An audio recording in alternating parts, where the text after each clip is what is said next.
L time था जब Vietnam American bombing से बर्बाद हो चुका था। आज वो नाइक के जूतों का ग्लोबल प्रोडक्शन का आधा फराहम करता है। सिर्फ नाइक ही नहीं, सैकड़ों अमेरिकन कंपनीज और इनकी सप्लायर भी वियतनाम में अपनी फैक्ट्री चला रहे हैं। साउथ ईस्ट एशिया की इस मुल्क की सालाना इकोनॉमी जैसे जैसे बढ़ती गई, यूएस को एक्सपोर्ट में भी इजाफा हुआ। अब वियतनाम इन कंट्रीज में शामिल है जो यूएस ट्रेड पर सबसे ज्यादा डिपेंड करते हैं। यूनाइटेड स्टेट वियतनाम की लार्जेस्ट एक्सपोर्ट मार्केट है। वियतनाम और अमेरिका के दरमियान ट्रेड इम्बैलेंस ने प्रेसिडेंट डोनाल्ड ट्रंप को निशाने पर लाकर खड़ा किया। ट्रंप ने कहा, The problem is they charge us 90%.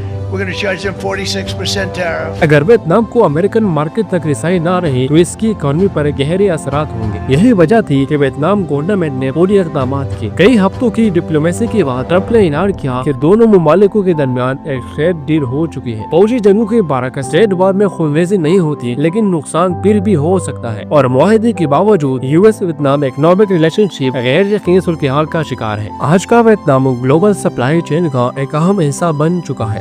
Samsung smartphones, Apple iPad और नाइकी शूज समेत बेशुमार प्रोडक्ट्स यही तैयार होती है। 2000 के बाद से वियतनाम के मुख्तलिफ सूबे जैसे डोंग नई में फैक्ट्रीज की जरमट नजर आती है, जहाँ टी शर्ट से लेकर मशीन पार्ट तक सब कुछ एक्सपोर्ट किया जाता है। एक्सपोर्ट में तब की जीडीपी का तकरीबन 90% है, जो मुल्क की तरक्की और गुर्बत में कमी के लिए निहायत अहम है। 1973 में जब आखिरी अमेरिकन ट्रॉप वियतनाम से चले गए, उसी टाइम वियतनाम दुनिया के गरीब तरीन मुमालिक में शुमार था। मुसलसल जगहों के पास मुल्की वसाइल खत्म हो चुके थे। 1980 की दिहाई में कलेक्टिविज्म की पॉलिसी और सोवियत यूनियन की खात्मे ने मईशत को बुरहान में डाल दिया, जिसके बाद इकोनॉमिक रिफॉर्म की गई। गवर्नमेंट ने इकोनॉमी पर ग्रिफ्ट ढीली की, फॉरेन इन्वेस्टर को अट्रैक्ट करने के लिए टैक्स इंस्टीट्यूट्स दी, इंफ्रास्ट्रक्चर बेहतर बनाया और ग्लोबल मैन्युफैक्चर को मदऊ किया। Educated, cheap political stability, labour और चाइना के करीब होने जैसे अवामिल ने कामयाबी की राह हमवार की। 1988 से अब तक $600 बिलियन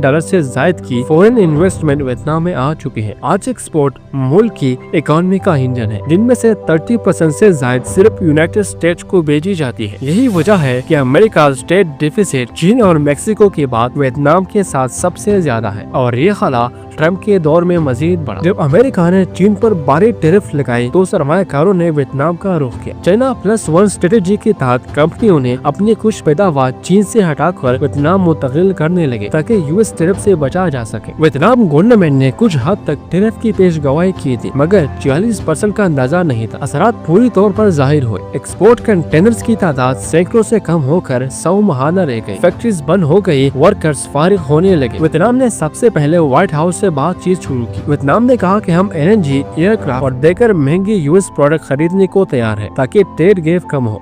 एक बड़ी रुकावट ये थी कि अमेरिका चाहता था कि वियतनाम चीनी प्रोडक्ट को यहाँ से दोबारा रीलेबल और एक्सपोर्ट होने से रोके, मगर ये आसान नहीं, क्योंकि कई फैक्ट्रीज चीन की मशीनरी और कंपोनेंट पर डिपेंड करती हैं। वियतनाम के लिए चीन के साथ ताल्लुकात सबसे नाजुक है। दोनों मुमालिकों ने माजी में एक दूसरे से जंग लड़ी है। यही वजह है कि वियतनाम की फॉरेन पॉलिसी में सबसे ज्यादा एहतियात चीन के हवाले से बरती जाती है और यही है बम्बो डिप्लोमेसी। जैसे बांस हवा में झुकता है, वियतनाम भी आलमी ताकतों के दरमियान नरमी से झुकना जानता है। अब वियतनाम को दोबारा वही महारत दिखानी होगी। वाशिंगटन और बीजिंग की बेच प्रूफ करते हुए अपने एक्सपोर्ट लाइन ग्रोथ को बरकरार रखना, टारगेट कॉस्ट्यूम डील, एक्शंस और बैलेंसिंग मेजर और तरीके हैं जिनसे वियतनाम दोनों तरफ ताल्लुकात बचा सकता है और अपना इकोनॉमिक स्वीट स्पॉट्स बरकरार रख सकता है।